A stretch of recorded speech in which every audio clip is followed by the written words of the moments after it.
Acum un an de zile, când am început acest vis, era doar pământ.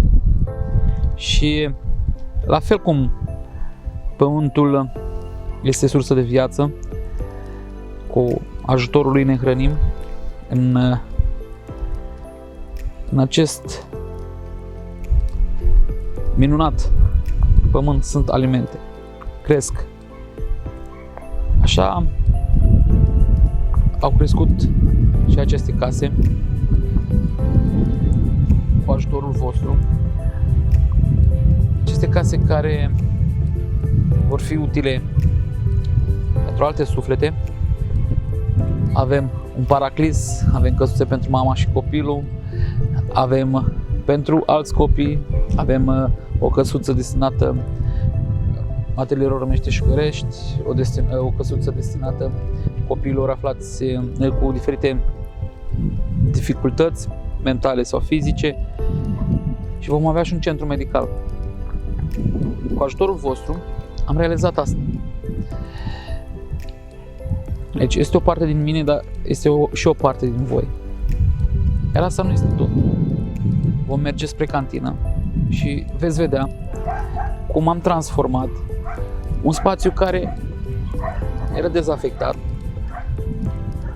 într-un loc în care vor mânca cel puțin 300 de suflete.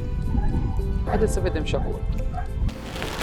Și oameni buni, am ajuns și la cantină. Acesta este locul de care vă ziceam acum câteva clipe. Un loc care și acesta cu ajutorul vostru, făcând o paranteză, s-a putut realiza. Fiecare dintre voi a venit cum a putut, cu materiale, cu ajutor financiar, cu încurajare, vorbe bune. Toate acestea puse una lângă alta și voința noastră ca să putem schimba ceva în această societate a dat roade.